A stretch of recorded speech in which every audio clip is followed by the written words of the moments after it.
অত্যন্ত মূল্যবান একটি ঘটনা। আশা করি অনেক কিছু বুঝতে পারবেন। দেখুন এ সম্পর্কে মিজানুর রহমান আজহারী হুজুর কি বলেন। এই ফিতনা থেকে বাঁচার জন্য সর্বশেষ আল্লাহ তাআলা যুলকারনাইনের ঘটনা বলেছেন।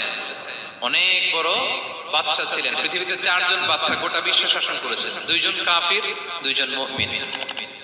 কাফির একজন হচ্ছে নমরুদ, যিনি ইব্রাহিম আলাইহিস সালামকে আগুনে ফেলেছিলেন। আরেকজন হচ্ছে বখতে নাসার, যাকে ইংরেজিতে বলে নেবুচারনেজার দ্য সেকেন্ড, দ্বিতীয় নেবুচারনেজার। তারা কোনো নির্দিষ্ট এরিয়ার বাউন্ডারির বাদশা না, গোটা বিশ্বের বাদশা ছিলেন। এই 2 জন কাফির। আর 2 জন বাদশা ছিলেন গোটা বিশ্বকে শাসন করেছেন, তারা ছিলেন মুমিন। একজন হচ্ছে সুলাইমান আলাইহিস সালাম, আল্লাহর নবী। আরেকজন হচ্ছে যুলকারনাইন, গোটা বিশ্ব শাসন করেছেন। প্রাচ্য থেকে পাশ্চাত্য সব জায়গায় তিনি গিয়েছেন, ইসলামের বাণী প্রচার করেছেন, জালিমদেরকে শায়েস্তা করেছেন। তো এরকম দিক বিদিক তিনি জয় করতেছিলেন। অনেকে যুলকারনাইনকে আলেকজান্ডার দ্য গ্রেটের সাথে গুলিয়ে ফেলে না। ম্যাসিডোনিয়াতে যে আলেকজান্ডার দ্য গ্রেট ছিল, উনি আর যুলকারনাইন এক নন। যুলকারনাইন হচ্ছে আল্লাহ তাআলার প্রিয় একজন বান্দা, অনেক বড় সাহসী বীর পুরুষ ছিলেন, গোটা বিশ্বে ইসলাম প্রচার করেছেন। করতে করতে করতে করতে অনেক বড় ঘটনা। আমি সব শেষের ঘটনাটা বলি। উনি জর্জিয়া, বর্তমান যে জর্জিয়ার তিবলিসি এরিয়া, এখানে এসে একটা এলাকার সন্ধান পেলেন, যারা ওনাকে এসে বলল যে এখানে একটা জঙ্গলি গ্রুপ আছে যাদের নাম ইয়াজুজ মাজুজ, তারা এসে আমাদের উপর হামলা করে। হে যুলকারনাইন, আমরা আপনাকে ট্যাক্স কালেক্ট করে দিচ্ছি, আপনি তাদের মাঝে আর আমাদের মাঝে একটা প্রাচীর তৈরি করে দেন। আপনারা ইয়াজুজ মাজুজের নাম শুনেছেন না? ইংরেজিতে বলে গগ ম্যাগগ। নূহ আলাইহিস সালামের 4 সন্তান ছিল, হাম, সাম, ইয়াফাস, কানাআন। এই ইয়াফাসের বংশধর হচ্ছে ইয়াজুজ মাজুজ, জঙ্গলি। হাজার হাজার শুধু বংশ বিস্তার করে।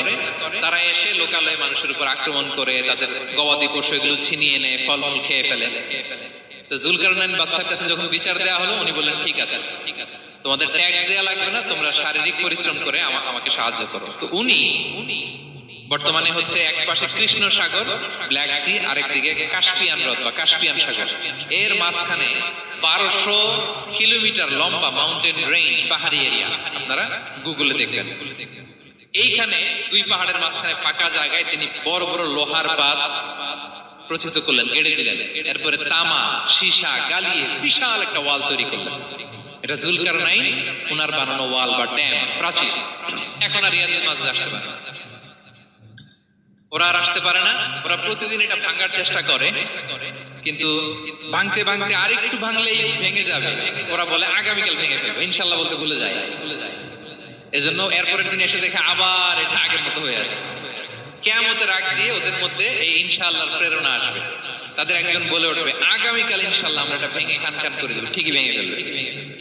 তখন তারা ভেঙে চুরে কুটি কুটি ইয়াজুজ মাজুজের দল এসে হামলে পড়বে। সামনে পড়বে তাবারিয়া সাগর। এক দল এসে তাবারিয়া সাগর এমন ভাবে খাবে, এই দল যাওয়ার পরে আরেক দল এসে এখানে যে সাগরে যে পানি ছিল এটা কল্পনাই করতে পারবে না। তারা পৃথিবীতে ফিতনা ফাসাদ করবে। ঈসা আলাইহিস সালাম তখন আসবেন, দোয়া করবে আল্লাহ তাআলার কাছে মুমিনরা, একটা মহামারী দিবে আল্লাহ তাআলা ইয়াজুজ মাজুজের মধ্যে, ওরা মরে যাবে সব। এরপর বিশাল এক পাখি এসে তাদেরকে আল্লাহর মর্জি মাফিক এমন এক জায়গায় ফেলে আসবে, কেউ জানবে না। তো তারা যে পচে গলে মাটির সাথে মিশেছিল, এই গলিত লাশ থেকে মাটি খুব উর্বর হয়ে যাবে। এরপর আল্লাহ তাআলা পৃথিবীর মধ্যে বারাকা দিবেন, কিছু রোপণ করলে তাড়াতাড়ি ফুলে ফেপে বড় বড় ফলমূল হচ্ছে। তো এটা কিয়ামতের আলামতের অন্য কোনো আলোচনায় হয়তো আমরা বলবো। তো যুলকারনাইন তিনি বিশাল এখানে প্রাচীর তৈরি করে দিয়েছিলেন, এবং প্রাচীর তৈরি করে দিয়ে তাদেরকে বলেছিলেন যে যতদিন আল্লাহ তাআলা চাইবেন এটা থাকবে, এবং যেদিন আল্লাহ তাআলার আদেশ আসবে এটা ভেঙে খান খান হয়ে যাবে। তার মানে দেখেন, এত পাওয়ারফুল, এত শক্তিশালী, এত ক্ষমতাধর হওয়ার পরেও তিনি তার ক্ষমতাকে কার দিকে ফিরিয়ে দিয়েছেন? যে আল্লাহ যতদিন চাইবে এই প্রাচীর টিকে থাকবে, যেদিনই আল্লাহ তাআলার আদেশ আসবে এই প্রাচীর ভেঙে ভেঙে খান খান হয়ে যাবে। সো আমরা ক্ষমতার দেখা পেলে, চেয়ার একটা পেলে, আমরা যেন জালিম হয়ে না উঠি, এটা হচ্ছে এখান থেকে শিক্ষা। আমরা যেন জুলুম না করি। উনি সম্পদের মালিক ছিলেন, ক্ষমতার মালিক ছিলেন, কিন্তু উনি যে আল্লাহর বান্দা এটা ভুলে যান নাই। আমরা যখন ক্ষমতাশীল হই, আমরা যখন প্রধানমন্ত্রী হই, আমরা যখন প্রেসিডেন্ট হই, আমরা যখন পাওয়ারফুল হই, আমাদের সবচেয়ে বড় পরিচয় যে আমরা আব্দুল্লাহ, আল্লাহর গোলাম, এটা আমরা ভুলে যাই। আমাদের আসল পরিচয় কি?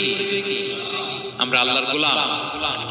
আমরা যে আল্লাহর গোলাম, এই চিন্তাটা, এই সেন্সটা যদি আমাদের মাথায় থাকে, তাহলে ক্ষমতা আমাদেরকে দাম্ভিক বানাতে পারে না, আর ওই ক্ষমতা আমাদেরকে ফিতনায়ও ফেলবে না। আমরা তো একটা দেশের মালিক হই এখন, অমুক দেশের প্রেসিডেন্ট, অমুক দেশের প্রধানমন্ত্রী, উনি গোটা বিশ্বের প্রতাপশালী রাজা ছিলেন জুলকারনাইন। তারপরেও উনি যে আব্দুল্লাহ, উনি যে আল্লাহর গোলাম, এটা তিনি ভুলে যাননি।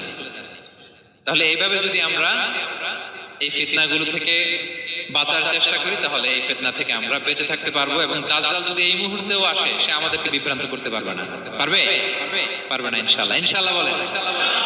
আর ভবিষ্যতের সব কাজের আগে আমরা সবসময় কি বলবো? মনে থাকবে সবার? আল্লাহ তাআলা আমাদের সবাইকে কথাগুলো বোঝার ও আমল করার তৌফিক দান করুন।